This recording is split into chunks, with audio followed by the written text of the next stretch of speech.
Hey there, and welcome to the Confident Woman Podcast. I'm your host, Rachel Brooks. Join me as I sit down and chat with co-hosts, friends, and carefully curated guests and talk about all the things that empower you to become your best and most confident self. So, let's get started. Hey ladies, welcome back. Today we're getting our minds and bodies in champion shape. Joining us are Dr. Niva, a highly respected neurologist who understands the brain-body connection better than most. As an undefeated tennis champion, she knows firsthand the power of mental strength and resilience. Also joined by Rick Macci, the legendary tennis coach who's transformed the careers of numerous athletes, including Venus and Serena Williams. His unwavering belief in potentiality has led to success in the world of tennis. These two powerhouses teamed up to write a book called Billion Dollar Mind, a practical guide to the game of life. Let's jump in and hear how they can help us all be winners on and off the court. All right, so I'm so glad that we have a chance to connect with Dr. Niva and Rick Macci. So I would love for you to both introduce yourselves and share with our listeners a little bit more of who you are and what led you into where you're at today to write this incredible book titled Billion Dollar Mind. Thanks so much, Rick. Thanks so much, Rachel, for having us. So my name is Niva. I'm Dr. Jerath. I run a neuromuscular clinic in Orlando, and I was always fascinated as a child about mental strength. I thought that was very important in terms of succeeding in life. And even I played tennis, and of course, Rick was my coach. But I realized that that was a common theme when I was growing up and throughout my life. And throughout life's struggles, mental strength is even more important. But the fascinating part is that it's harder to become strong mentally. So I believe it's an exercise. I believe it's a very important part of life. And it's a part that we have to feed our minds, to train and feed our minds to become stronger. When I would visit Rick at his amazing academy in Boca, there were signs everywhere on positivity and mental strength. And every time I read that, I would feel energized. Why is it that some sign or a motivational quote just all of a sudden kind of flips a switch and makes you think positively and more energized, more powerful? So that's very important. I think the book delves into the power of our mind, how we think, and our mental strength to kind of get to where we want in life. And when I saw Rick had all that, and I had that, we had a lot in common. And it brought up the idea about the book one day when I was coming for a photo shoot for a magazine article I wanted to do with him. I said, hey, I have an idea about a book. And I was still blown away by the fact that, a couple of weeks later, he texted me back. He said, how's the book coming along? I said, what? I was writing it like a snail, one PowerPoint at a time, I didn't know. I was studying it every day. I love mental strength. I was passionate about it. But then when he texted me, I was like, whoa, I don't do anything. Rick asked me to do it. I'm going to get this done. So that's when the book came out. No, thank you. Okay. Yeah. My name's Rick Macci. I coach tennis, but I'm really a life coach. I've done this a long time. Started at age 20. To back the truck up even further, I picked up a racket when I was 12 years old, taught myself how to play. No lessons. I was number one in Ohio Valley by age 18. I got into coaching at 22. I still have as much passion today as I did back then. I still teach 50 hours a week. I've been fortunate. I've had Venus, Serena, Capriati, Roddick, Sharapova, Moschino, Pierce, Tennant, so many, over 300 national champions. I've been fortunate to have a lot of success, but I teach anybody, anytime, anywhere. But the wild card is confidence, because when you get confidence, you can do anything. And that's what I try to instill in these young kids. I get them to believe before they achieve, and I try to incorporate courage. So having a role model or a mentor that understands that part of the game, the strokes and stuff are kind of easy part for me, or the tactical part. But that's kind of what I do. And I still do it just as much today as I did back then here in Boca Raton, Florida. Yeah. And Rick, you gave me the confidence to write the book with you. Just working with you was so inspiring. Even after the first draft, I had a million spelling errors. And I was like, oh my God, I can't believe I'm watching something. Like that confidence, even when I talk to you routinely, I'm always connected with Rick. It's so much confidence. And I think you're just a master at that. Yeah, everybody needs a helping hand, but that's, like I said, I don't change really strokes, I change lives. And that's really the cornerstone about what I do. Not just the top players that I've had a big influence on, kids that go to college for free or people that become doctors or they work harder and they just have this fuel to believe in themselves. A coach or a great mentor along the way pays big dividends. Yes, I couldn't agree more. You need somebody who is a coach in your corner that has that confidence. What I'm getting is just like the humility and the humbleness because you know that it's not about the tacticals, it's about the strategies of how you show up. That confidence and consistency compounded over time, right? That's what yields the results. That's what yields the confidence building. And I love that because it's through that repetition, which you teach in tennis, obviously, but the skills that you master through life. Real quick, if I can jump in here, when I went to the red carpet and then the after party for the movie King Richard, VW and Venus Williams and Serena, and they said the best thing. They go, Rick, Daddy and you just brainwashed us to be number one. Sure, they were going to be big, strong, fast, quick, rough and tough, and all that stuff. The belief and just thinking very, very differently, and nurturing that every day. And that was probably the best compliment I've ever had ever, because that's so powerful, how you can have effect on two young girls like that. And I do that with everybody, but with them, it just added another layer to their greatness Oh, it's making part of history, right? and changed It's history. it's amazing. If you think about confidence, even the slightest Yeah. uncertainty can really dent your confidence. You don't even realize it, but it can. And it just makes you play small. And working with Rick always makes you play big. I can tell you that much. I mean, he's just so confident, so positive. That type of environment is essential. And the book talks about that. Yeah, and I think that that's what's unique is that, with confidence, we tend to think that it's something that you have to learn, but I think it's something that's already within you. And it's just having a matter of somebody believing in you because that confidence can be dwindled in any moment. That spark, that little light that shines in all of us, it's either is it shining bright or is it snuffed out, dimmed out because it's the wear and tear of our environments and our mindset and the way that we were, just through life, right? We've weathered and conditioned that. Is it enabling and empowering our confidence or is it disempowering? And I love how you mentioned a lot of these tacticals and the strategies also in the book. So I'd love for you guys to share a little bit more of what does it mean to be confident in life and how the book ties into that. So I love both of your perspective. What does confidence mean to you? So confidence means that you can trust yourself. Confidence is being able to rely on yourself to do things and carrying out the actions that you want. So say you have a goal to lose weight and then you lose weight up to your goal, you reach your goal. That builds so much confidence. Or if you want to win something, be the best in a certain profession, and you actually achieve that goal and you keep the commitments you've made to yourself, gives you confidence. That is confidence. And confidence is a key important part to create mental strength and to give you a very good inability to let other people bother you. So important. And I think you have to do two things for confidence. One is kind of what we talk in the book. It's sensory. It's like an environment that gives you confidence. People are believing in you. And then you have to do things like make you confident. You have to first be in a positive environment, and then you have to act it out. So those two things together are like magic.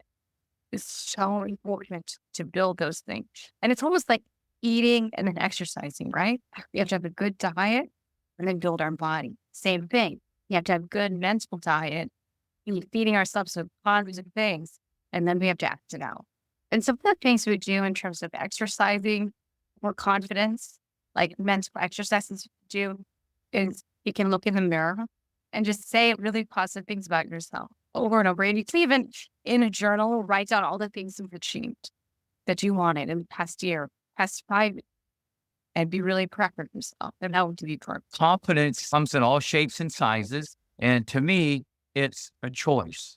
It's fleeting. You can lose it in a blink of an eye and you can gain it back in the blink of an eye. And the key to it, because everybody is going to be tested. You're going to have problems. You're going to have ups and downs. You know what I mean? Anybody can be really good when they're good. I want you to be good when things are going bad.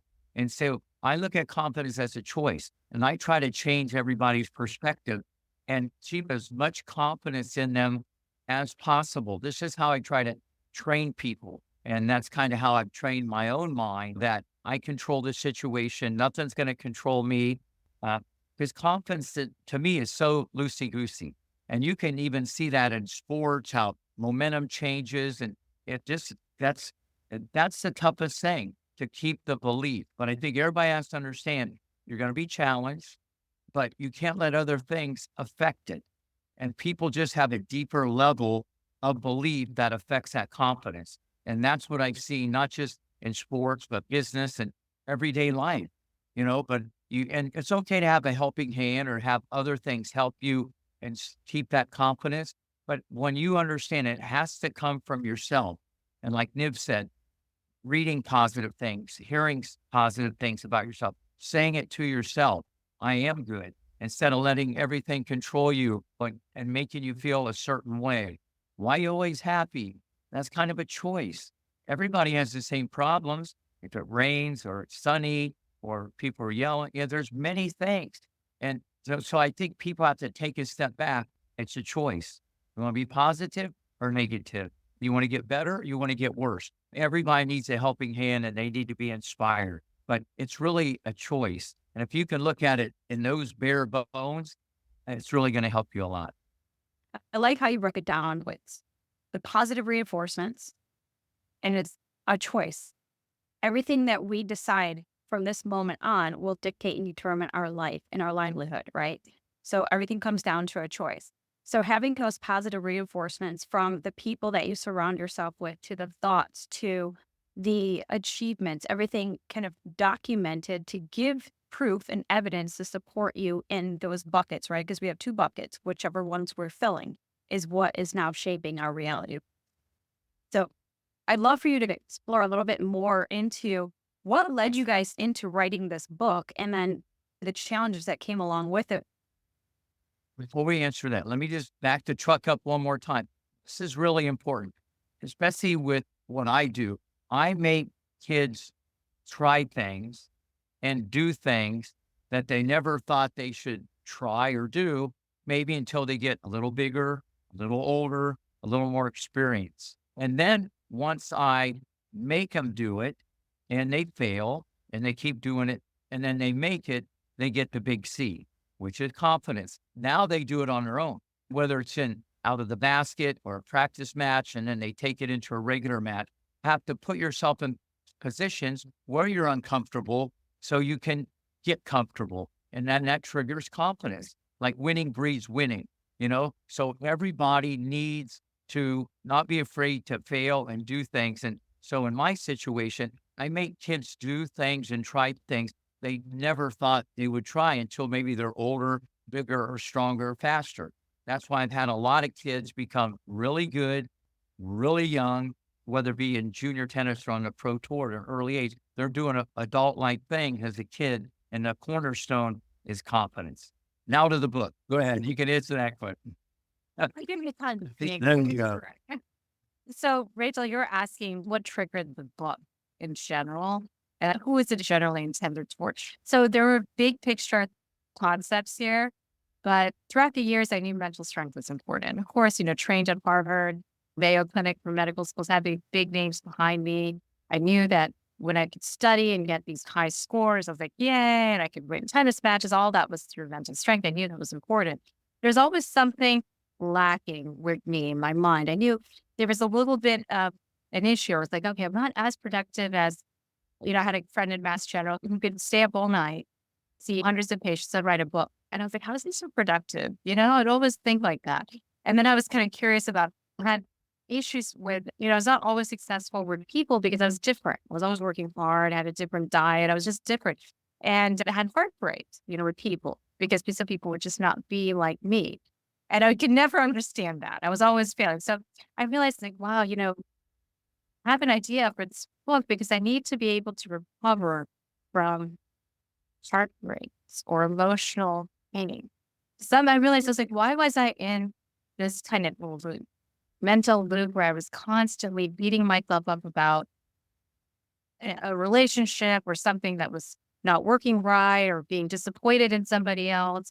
And I was like, I need to get out of it, but it would stop me from working. But emotionally, I was like tied up into this. Then I realized, okay, as soon as I turned my attention to something else, maybe it was like biking and then seeing a bird or, talking to somebody else, all of a sudden that emotional pain disappeared. I said, wow, like it's just like a night and day difference. It's just a matter of our thoughts.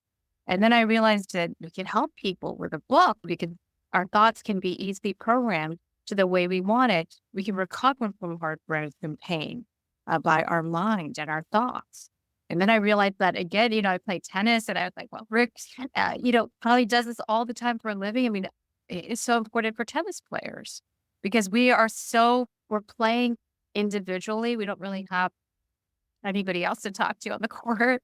The people that need the most mental strength are tennis players. So, putting all these things together, I thought this book could cover and help almost everybody. Anybody who wanted to get to the next level in life, anybody who was struggling with heartbreak or getting over emotional pain, anybody who wanted to be mentally strong on the tennis court. So that's where it stemmed. And I was even my patients, like they're in wheelchairs, no ability to move their arms and legs, but mentally they were so positive. They were like rolling around, having fun, vacation, enjoying life. So it's the mind that I realize is so powerful. Our thoughts, they're worth billions of dollars. When Dr. mentioned about the book and about mental strength, and obviously this is right in my wheelhouse, and then to kind of put together the daily double, the medical part and how the brain really works. And then what I do every day with motivation and confidence and extracting greatness from others, you got it coming from the everyday type of situation and then the medical. So that's why I knew this would be a bestseller. I knew this was going to go over the rainbow. I do this every single day, but now it's in a book where the whole world can enjoy it instead of just people on maybe court number one or on a Zoom or the other platforms that I do stuff on. So it was like a no-brainer to put it in a book. And the way it came out, there was a lot of validation for me over my career. That's really is what's going on, and the way that Dr. Niv just laid it out and explained it, it was beyond epic. I love how you broke it down. And you mentioned about overcoming those hurdles and the struggles, the heartache, the heartbreak, and the emotional components. And that's one of the things that I think really spoke out in the book is that you really take a deep dive into the emotional component because we tend to think, okay, mindset is everything. But when there's some emotional triggers or traumas and things that we're still trying to figure out in life, it's like, how do we outthink our emotions? And then you mentioned about it being on the court in individual sport. And I think personally why this book spoke to me is I'm a former fitness competitor, bodybuilder, very individual sport, very individual, but you're on stage in a competitive space. So that was such a lesson for me in the fitness space because of self-control, self-discipline, a lot of what you share in the book. And I said, wow, yes, because the mindset is completely different at that standard of excellence, especially in an individual sport. But I would love for you, Dr. Niv, to unpack some of the emotional components that you think would be hindering somebody to tap into that billion-dollar mindset. I love that question because the emotional component is a lot of it we don't talk about because in tennis or in life, we try to shove it under the rug or be like, no, we're strong, we're strong. But emotional component, I try not to go into it too much because I didn't want a pity part. That's not what this book is about. It's just self-pity. But it really is about saying, look, if there is an emotional pain, the fundamental concept behind that, the more fundamental way to control that is to be able to recognize it, recognize why there is an emotional pain, and then getting to the root of it and then controlling that thought that's creating the emotional pain. And so that's really the essence of dealing with emotional pain. And then once you control the thought, then you're going to control the behavior. I'll give you an example. For instance, I had colleagues that I was working with before this book many years ago. And this is how I started going back into self-help, but I started communicating with them. And, when you are in a position of power as a woman, you're just starting to communicate with people. And, sometimes men take it a little bit sensitive and they can be a little bit like on the perfectionist side. So I'd be like, okay, I need this done by this day. And, I would communicate. People didn't get back to me. There was sometimes, people honest. And, so these type of interactions, sometimes you want to be friends with somebody, but you're not able to make it work for whatever reason, then it can hurt you because you start thinking, okay, what's wrong with me? Why? But this is not working. And over and over, and you try to fix yourself. Okay, I need to email a certain way. I need to call a certain way. I need to talk a certain way. I need to behave a certain way, to dress. I fixed everything. I thought, okay, every part of me was like upgraded.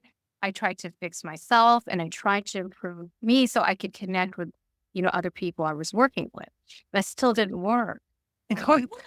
Not the same. It was like oil and water. I was a certain person, someone else was a certain person with different values. And then once I realized that I had to focus on me, who I am, be honest to myself, and recognize that I was creating my own emotional pain. I had to solve and heal that stuff. Then I realized the inner workings of my mind, and I even went to these mental loops over and over again where I was going back and doing the same thing over, like emailing the same person and getting the same response. Once I fixed that, then I got way beyond mentally strong. But we create our own emotional pain. We don't realize that. That's a very important trap. Yeah. It's almost like you're keeping yourself stuck in that loop, in that narrative. Oh, absolutely. We did this for years. Our whole lives, people do it. Not aware at all.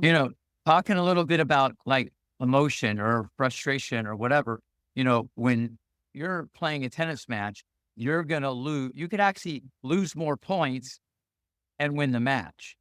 People don't realize that, and the best players of all time, like Nadal, Federer, Djokovic, they lost like 45% of the points, even though they won over 80% of their matches.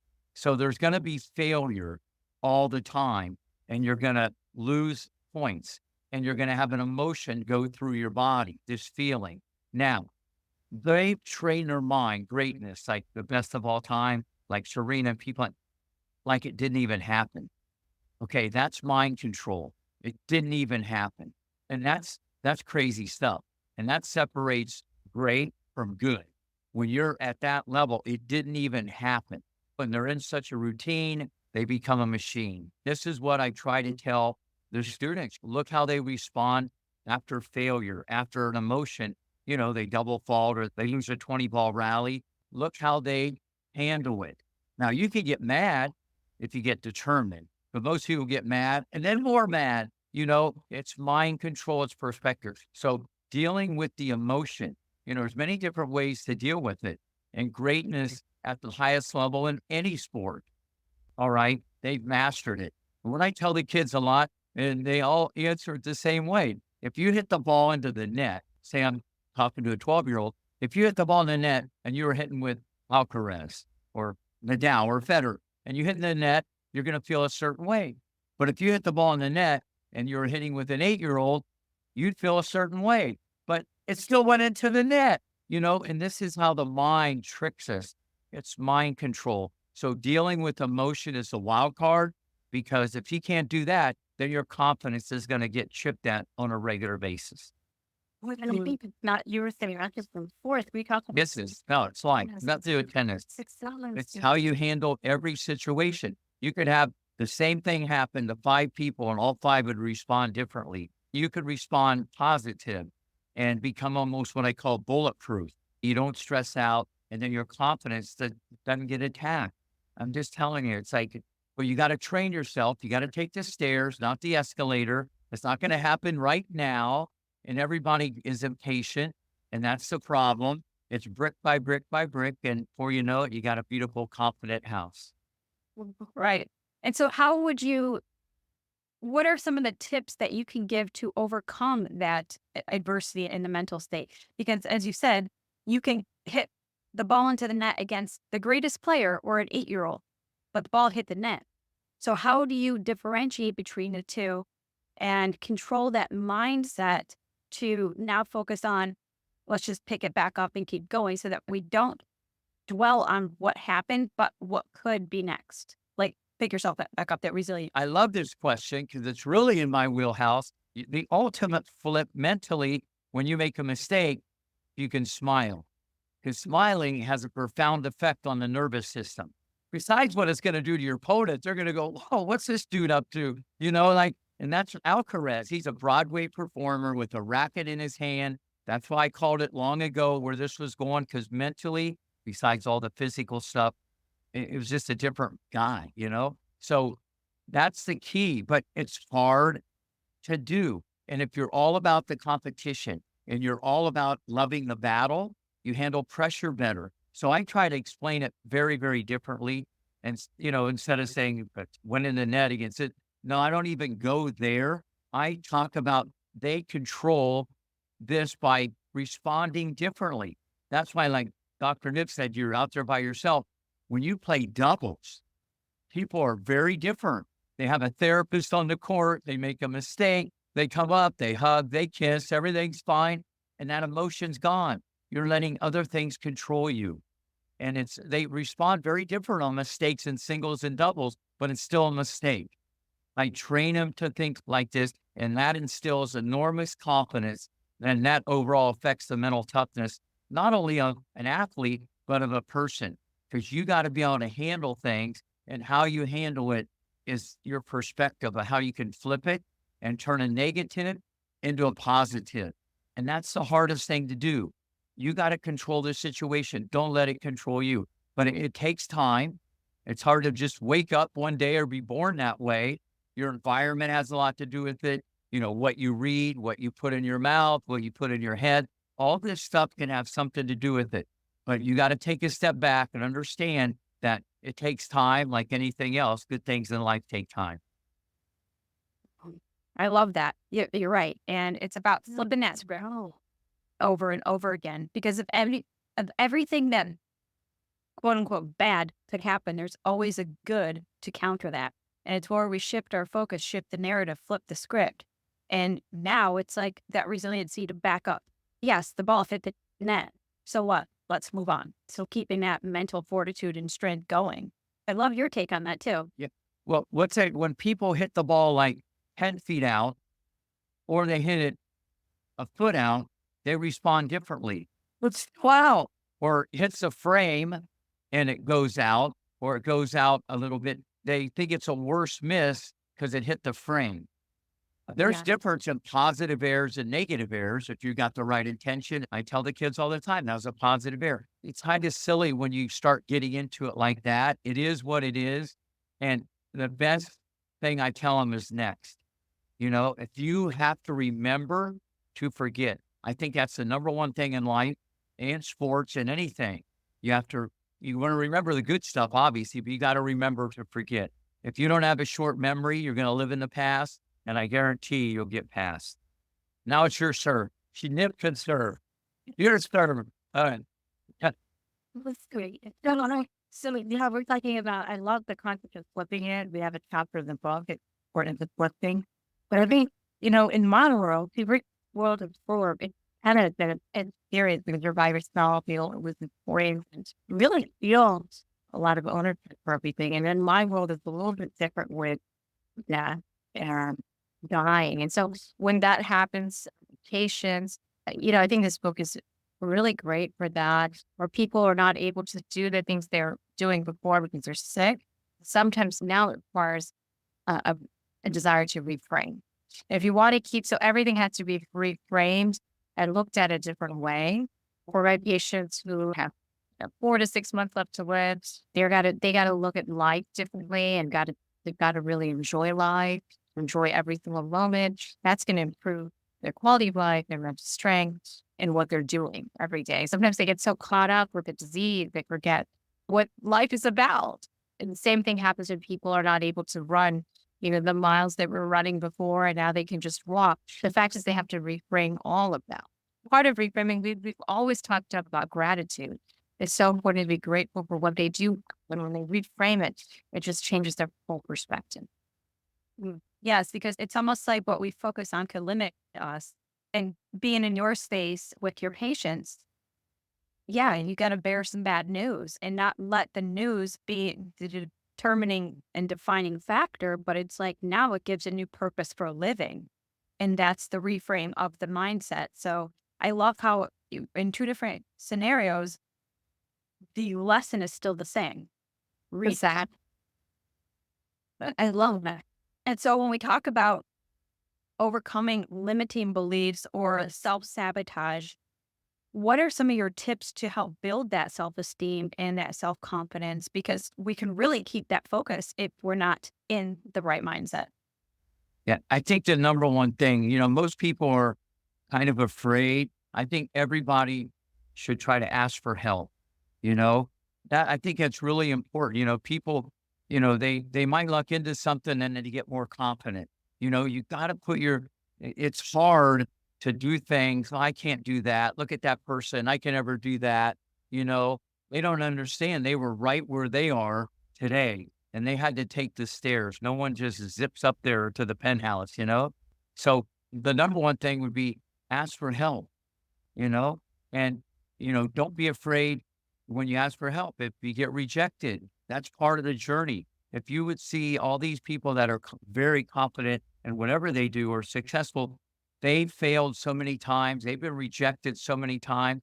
It's not a slam dunk, but no one looks at it like that because we look at it like they're this, but they don't understand what it took to get there. And everybody has a story. Everybody has a story, and you can't make the stories up half the time. But the people look at those people. Oh, look at that. So I would say the number one thing is ask. And if anybody can get out of anything I've said, I think that's powerful. But no one's going to come to your door and just do it for you. You just have to not be afraid to ask and study things and look at positive stuff on YouTube, motivational speakers, and be aware more of what you're putting into your head and try to be around positivity. Because at the end of the day, that makes you be able to handle things better and that can stimulate a lot more confidence. I love that take. How about you? yeah, so the self-limiting beliefs are one of my passions because I myself had to overcome all of those. We all are human. So I could tell you two words for that. That would be overcome fear. There's no end to that because the fear is self-generated that we do. I mean, just to even text Rick, I can tell you this much just to say it was like, oh, like, and it sounds like he's laughing because he doesn't realize it. And from the outside, we create so much fear. And part of what I do in the clinic is really reduce people's fear because it's all self-generated. And it took me lectures on YouTube over and over again. I would listen to it, just whatever I could find about overcoming fear and realizing fear is not real. Your best life is on the other side of fear. Keep going. Just do it. Just try. And even if you fail, at least you try. And if you get those thoughts in your head and the attitude that there is really no fear, because the majority of people limit themselves because of fear. And I have patients, some of them, as I said, are in wheelchairs, but they're dating somebody. They're not afraid. They have no arms, like a good attitude. They're just like happy and free and positive. And then people that are fully functional, look great, and very attractive people. They're so afraid. They won't go out of their house. Oh, I can't drive, or no one's gonna like me. They already come up with conclusions that don't make sense. So I'm going to get rejected, already coming up with stories that don't make sense. So dealing with your own fear and those thoughts that you're self-generated, you can overcome fear. You're going to overcome, even if it's a little bit. So I was afraid to text someone or get hold of somebody and you actually do it. All of a sudden you get confidence and positivity and you just keep doing it. You realize there was nothing to be afraid about. But it is all kind of connected with asking for help and going outside of your comfort zone. When I said ask for help, the best asking for help is the book. That's why people read books. One word, one sentence, one snippet could change your life. Just that much, and as you read the book, there's so many positive things in there that can give you a little juice, a little adrenaline. It's the best breakfast, lunch, and dinner all wrapped in one, to put that into your head. That might just be a little bit of a buffer for all the things, or it could change the way you think. And that's what I love about the book. It's like, there's so much stuff of me in there and the way I do things to extract greatness. And so if people are still a little shy to ask for help, read the book. And the one thing great about the book, it's an ongoing thing. You can go back in and get these things to motivate, stimulate, educate yourself. And if you want to become more confident, if you want to achieve more, and that's the book's not about tennis, nothing to do with tennis. They can see me on court number one here in Boca if they want that. The book is for the game of life, and that's much more important than the game of tennis. Yeah, and you see fear comes in so many different colors, shapes, and sizes, and that's some of the things that will hold one back and fear of asking for help because what if it's fear of rejection? And if I'm rejected, they won't like me, they won't accept me. And so it comes down to that root fear that you're not going to be loved or that you're not going to be enough. And so some of those things are challenges that as an individual self-awareness in the book, that self-awareness concept, because when you can redirect that fear from the insecurity and get down to the root, now you realize there really is no fear at all. It's just that I'm reluctant to put myself out there because, and so one of the quotes that really resonated with me when I was up and coming in my journey was, do the thing you fear the most, and the fear of death is certain. And that's by Mark Twain. I remember reading that quote, and this was a mantra that I reinforced every time I was like, oh, I feel that resistance coming up. What's that telling me? I'm like, that's fear. So I would just visualize in my mind me turning around. Instead of fear chasing me, I would stand bold and brave and say, hey, you have no power over me. And that was the minute fear just diminished. And I had that confidence and boldness to now go tackle or address or ask for help or any of those things that were holding me back. So you talk a lot of these strategies in the book: visualization, gratitude, affirmations, the power of our words. I'd love for you to share a few of those additional tips because fear, and even that acronym, false evidence appearing real, fear is one of the greatest things that will hold us back because of the beliefs, the limitations, the experiences that we harness and hold within. I'd love for you to kind of unpack a little bit of that. Hey, no, look, fear obviously is crippling, but it also can be the number one motivator in the history of the world. So it cuts both ways. And I tell a lot of the students, okay, I want you to try to do this, whether it be, okay, I want you to go run 10 miles. And they're already thinking, I'm going to pass out, it's 90 degrees, or they're not going to do it. But if I say, okay, I'm going to give you $10,000 if you go run 10 miles, all the kids are up out of the bleachers, they're going to go run. So you see what I'm saying? This is what people have to understand. The key is you cannot be afraid to fail. Failure is good. That means you're trying. If you want to stay undefeated, just stay in bed. But then you're going to get defeated if you stay in bed for too long too. People have to understand failure is good. That's what because no one wants to be a failure, but failure is good because that means you're trying and you're going to go to the next level. So it's perspective, but fear stops people from even trying. Okay. Now you don't want to be fearless unless you're prepared properly. There's a fine line between courage and stupidity. You got to be careful with that. But in general, people are afraid. I can't do this. I can't do that. And when they're put in that situation or certain things stimulate them to try to do that, then they get confidence. So that would be what I just said is so powerful for anybody. Okay. Failure is good. And if they don't understand what I'm saying, losing is good. No one's going undefeated. No one ever has. No one ever will. You know what I'm saying?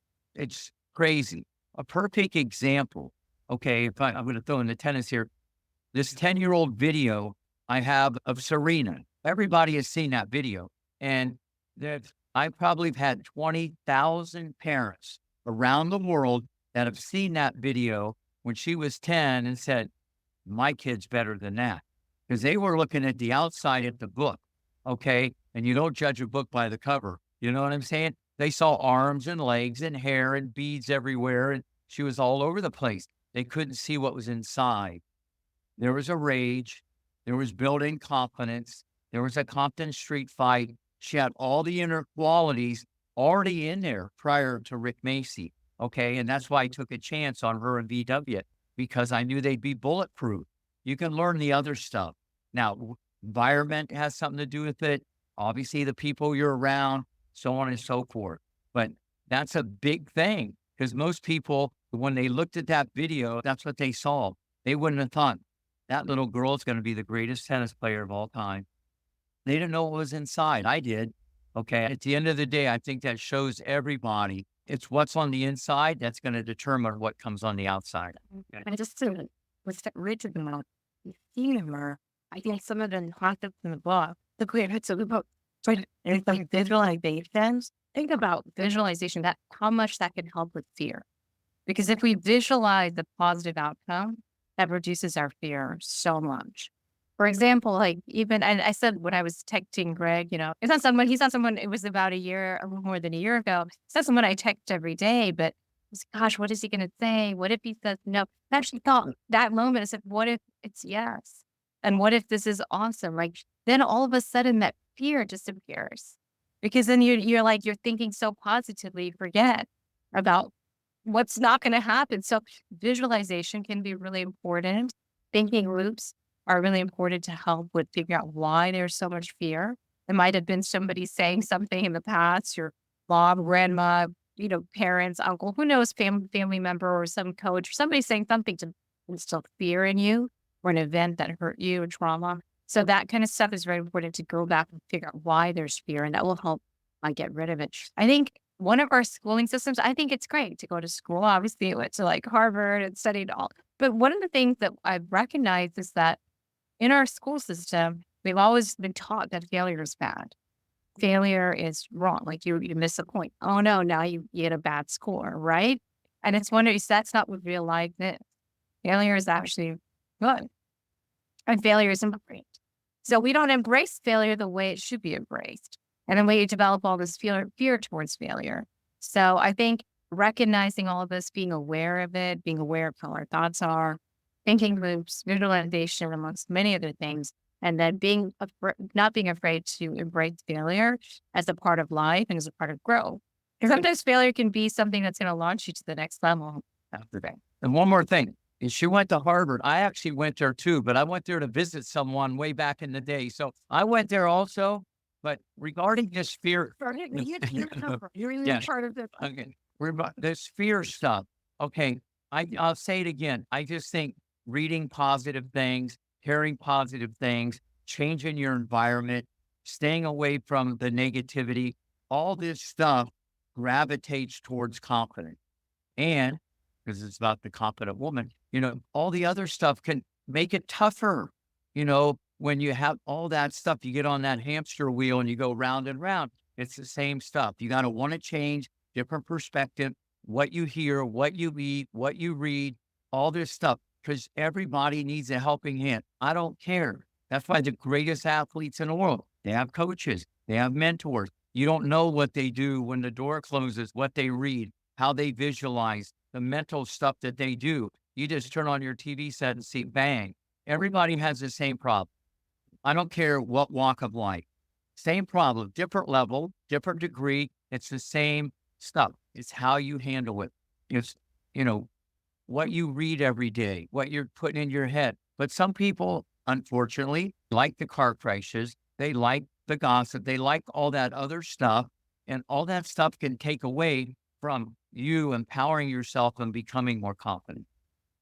right. That potential gets diminished by what we're consuming. If we're Absolutely. as consumers, we're consumers of everything from what we hear, we listen, we feed everything is coming in. And so what's inside of us will eventually come out of us. And so we are the fruit that we produce. So what are we inside that now we're the result of?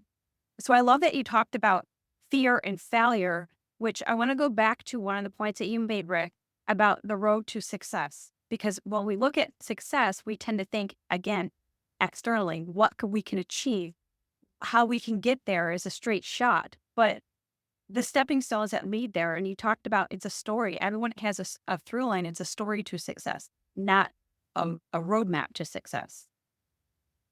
Listen, the only time anything's over is when you quit. That's it. You're going to shift the sales many times. You know what I mean?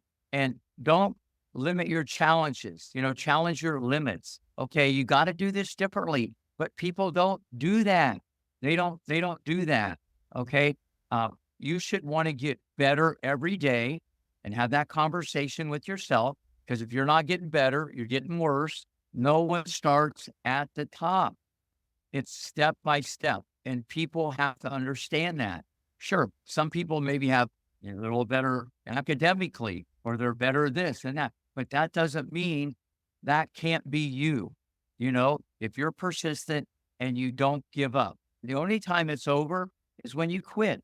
But people don't look at it that way. When they fail or they get the door closed on them, they feel unconfident, and then they can start going the other way, and they just stay in their little comfort zone.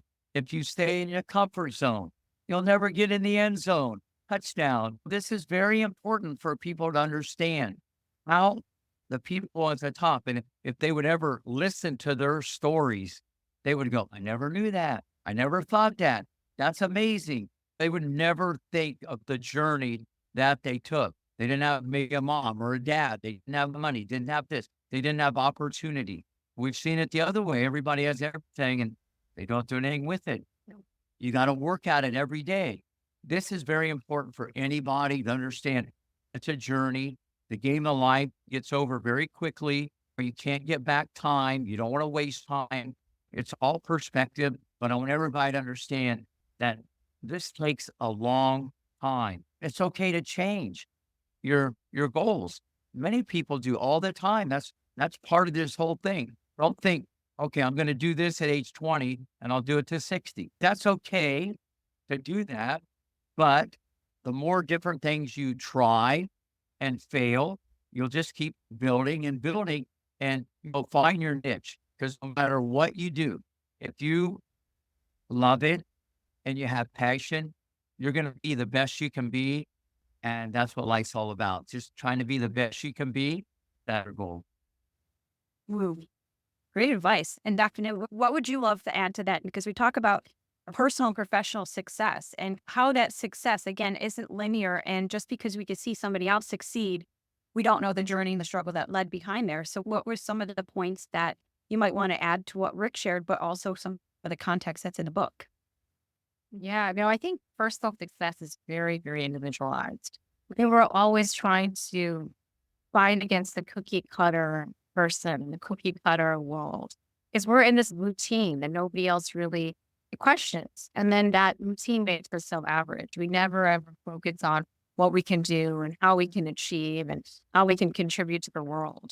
And we have to really focus on ourselves. So what is that one unique thing that we have? It's like this game, like go to this school and this college and achieve these scores and do this and go to this profession and just this cookie cutter role, but it doesn't really accentuate who we are.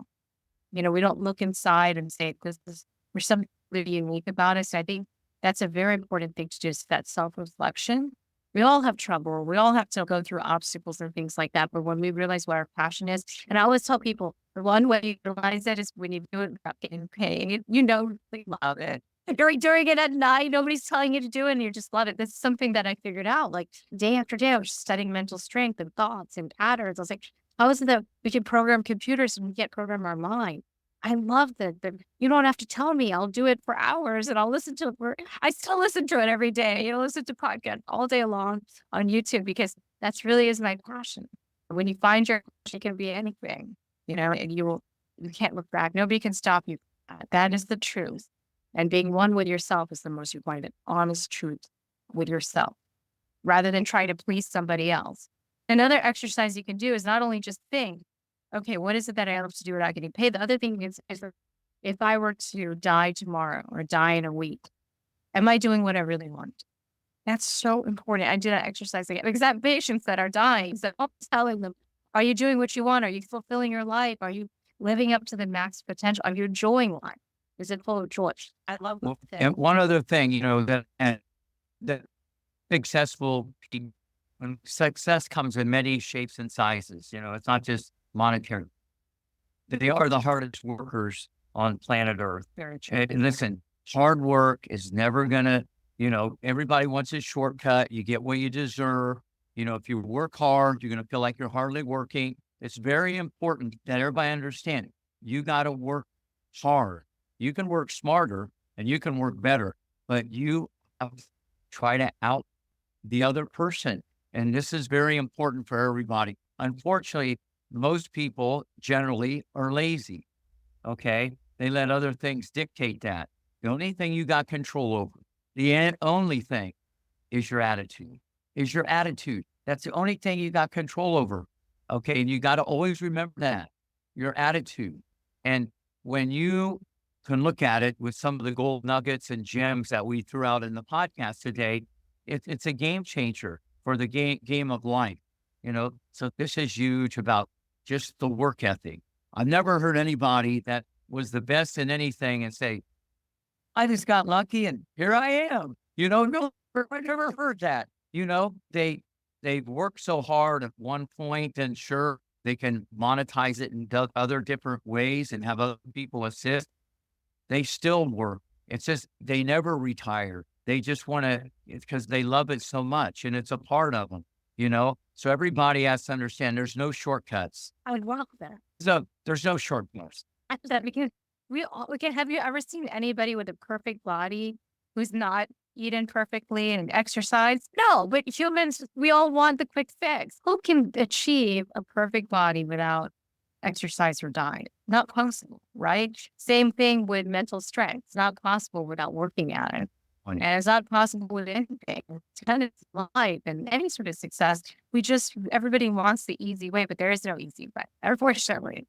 And so that's why this book is really important. I get up every day at 2:00. I have 4 yogurts. I have 4 waters. I run a half mile.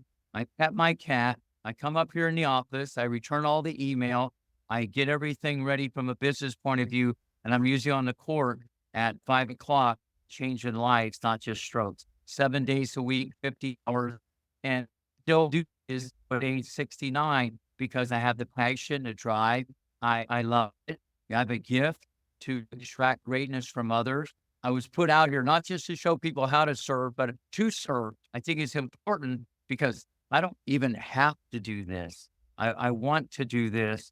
And I think that's really important. But along the way, there was zigging and zagging and up and down. It's not where you start, it's where you finish. People don't know, right? That's amazing. Like how there are a couple of things about you that's so amazing.